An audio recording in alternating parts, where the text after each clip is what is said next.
英語聞き流し10分間、名作リスニング、英語テキストと MP3 ダウンロード、その他の物語は、ホームページよりご利用いただけます。88thpp.com 88thpp.com The Adventures of Sherlock Holmes. By Arthur Conan Doyle. I. A Scandal in Bohemia. To Sherlock Holmes she is always the woman. I have seldom heard him mention her under any other name. In his eyes she eclipses and predominates the whole of her sex. It was not that he felt any emotion akin to love for Irene Adler. All emotions, and that one particularly, were abhorrent to his cold, precise but admirably balanced mind. He was, I take it, the most perfect reasoning and observing machine that the world has seen, but as a lover he would have placed himself in a false position. He never spoke of the softer passions, save with a jibe and a sneer. They were admirable things for the observer, excellent for drawing the veil from men's motives and actions.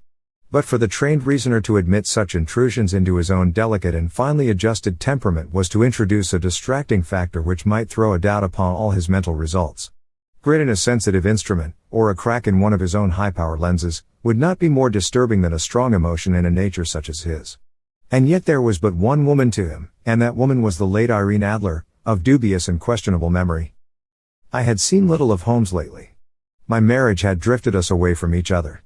My own complete happiness, and the home-centered interests which rise up around the man who first finds himself master of his own establishment, were sufficient to absorb all my attention, while Holmes, who loathed every form of society with his whole bohemian soul, remained in our lodgings in Baker Street, buried among his old books, and alternating from week to week between cocaine and ambition, the drowsiness of the drug, and the fierce energy of his own keen nature. He was still, as ever, deeply attracted by the study of crime, and occupied his immense faculties and extraordinary powers of observation in following out those clues, and clearing up those mysteries which had been abandoned as hopeless by the official police. From time to time I heard some vague account of his doings, of his summons to Odessa in the case of the Trepoff murder, of his clearing up of the singular tragedy of the Atkinson brothers at Trincomalee, and finally of the mission which he had accomplished so delicately and successfully for the reigning family of Holland. Beyond these signs of his activity, however, which I merely shared with all the readers of the daily press, I knew little of my former friend and companion. One night, it was on the 20th of March, 1888, I was returning from a journey to a patient, for I had now returned to civil practice, when my way led me through Baker Street.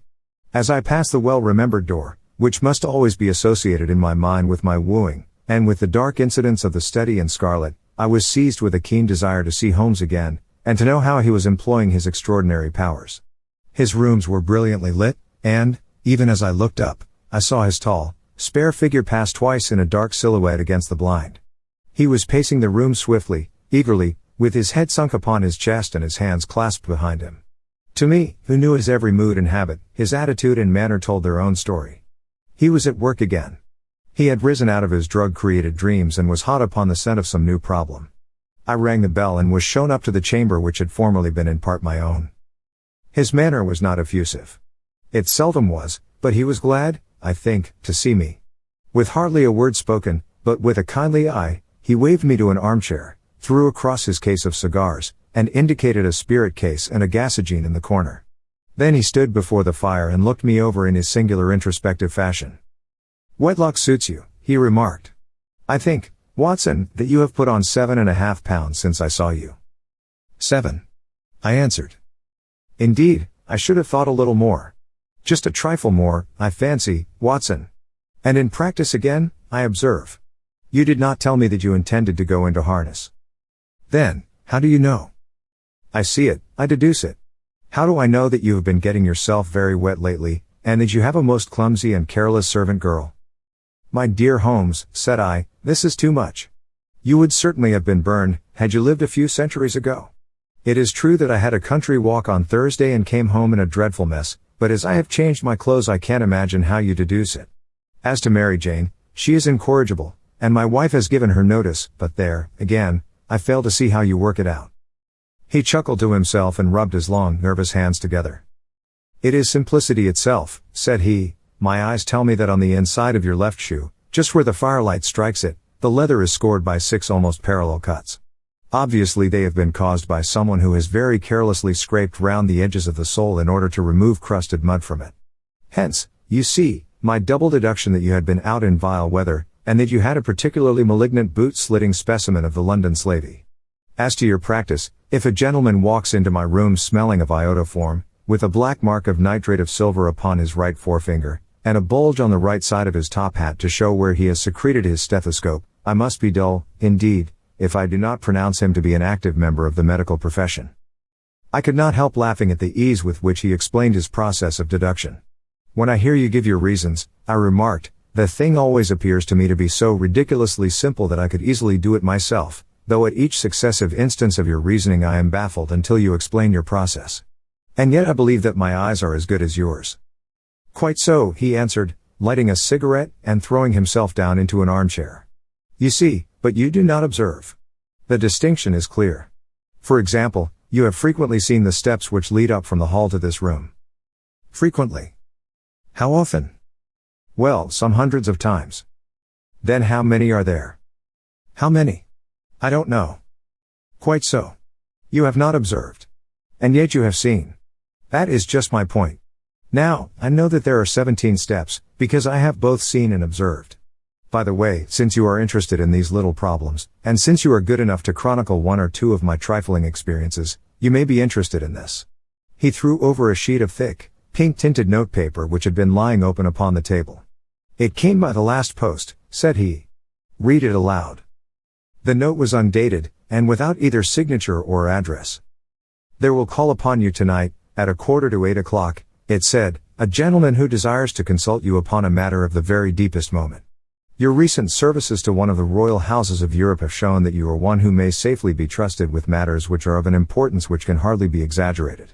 This account of you we have from all quarters received. Be in your chamber then at that hour, and do not take it amiss if your visitor wear a mask. This is indeed a mystery, I remarked. What do you imagine that it means? I have no data yet. It is a capital mistake to theorize before one has data.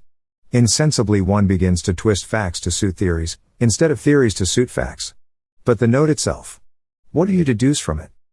I carefully examined the writing, and the paper upon which it was written.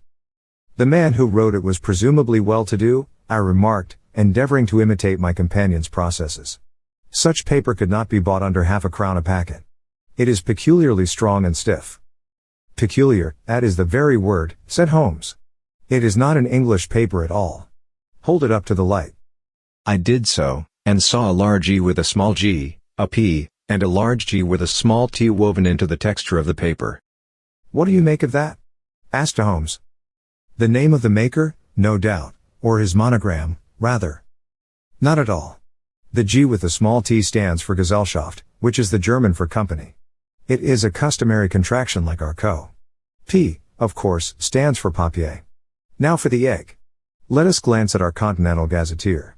He took down a heavy brown volume from his shelves. Eglo, Eglinets, here we are, Egria. It is in a German-speaking country, in Bohemia, not far from Carlsbad. Remarkable as being the scene of the death of Wallenstein, and for its numerous glass factories and paper mills. Ha, my boy, what do you make of that? His eyes sparkled, and he sent up a great blue triumphant cloud from his cigarette. The paper was made in Bohemia, I said. Precisely. And the man who wrote the note is a German. Do you note the peculiar construction of the sentence, this account of you we have from all quarters received? A Frenchman or Russian could not have written that. It is the German who is so uncourteous to his verbs. It only remains, therefore, to discover what is wanted by this German who writes upon Bohemian paper and prefers wearing a mask to showing his face. And here he comes, if I am not mistaken, to resolve all our doubts. As he spoke there was the sharp sound of horses' hoofs and grating wheels against the curb, followed by a sharp pull at the bell. Holmes whistled.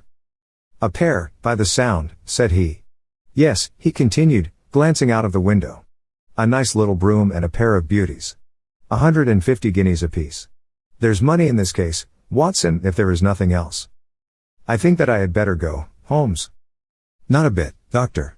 Stay where you are. I am lost without my Boswell. And this promises to be interesting. It would be a pity to miss it. But your client? Never mind him. I may want your help, and so may he. Here he comes. Sit down in that armchair, Doctor, and give us your best attention. A slow and heavy step, which had been heard upon the stairs and in the passage, paused immediately outside the door. Then there was a loud and authoritative tap. "Come in," said Holmes. A man entered who could hardly have been less than 6 feet 6 inches in height, with the chest and limbs of a Hercules. His dress was rich with a richness which would, in England, be looked upon as akin to bad taste. Heavy bands of astrakhan were slashed across the sleeves and fronts of his double-breasted coat, while the deep blue cloak which was thrown over his shoulders was lined with flame-colored silk and secured at the neck with a brooch which consisted of a single flaming barrel. Boots which extended halfway up his calves, and which were trimmed at the tops with rich brown fur, completed the impression of barbaric opulence which was suggested by his whole appearance. He carried a broad-brimmed hat in his hand, while he wore across the upper part of his face, extending down past the cheekbones, a black visored mask, which he had apparently adjusted that very moment, for his hand was still raised to it as he entered.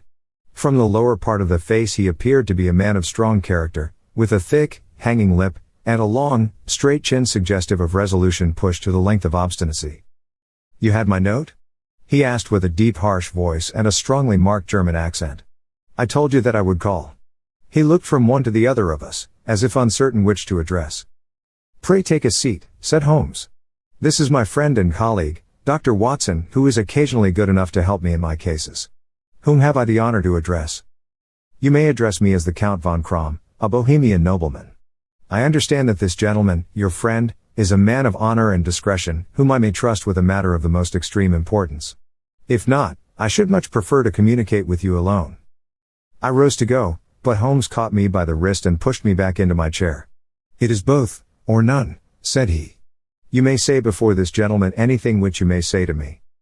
The Count shrugged his broad shoulders. "Then I must begin," said he, "by binding you both to absolute secrecy for 2 years. At the end of that time the matter will be of no importance.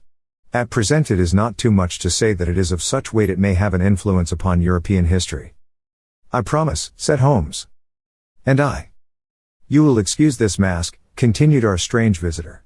"The august person who employs me wishes his agent to be unknown to you, and I may confess at once that the title by which I have just called myself is not exactly my own." "I was aware of it," said Holmes dryly. "The circumstances are of great delicacy, and every precaution has to be taken to quench what might grow to be an immense scandal and seriously compromise one of the reigning families of Europe. To speak plainly, the matter implicates the great house of Ormstein, hereditary kings of Bohemia." "I was also aware of that," murmured Holmes, settling himself down in his armchair and closing his eyes.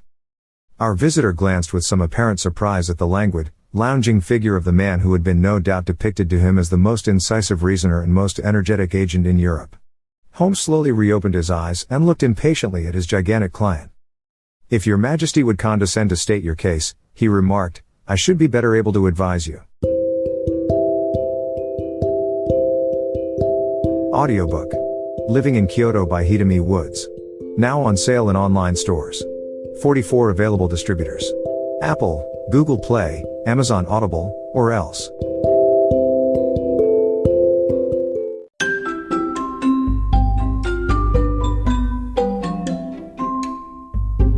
大好評。秀美ウッズがデザインしたとっても可愛いオリジナルグッズが手に入る。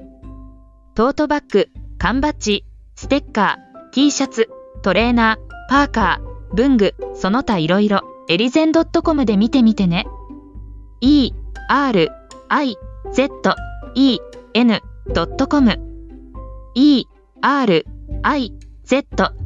erizen.com エリゼン .com。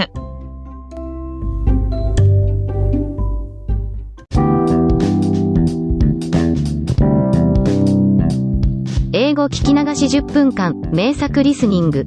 英語テキストと MP3 ダウンロード、その他の物語はホームページよりご利用いただけます。88thpp.com 88thpp.com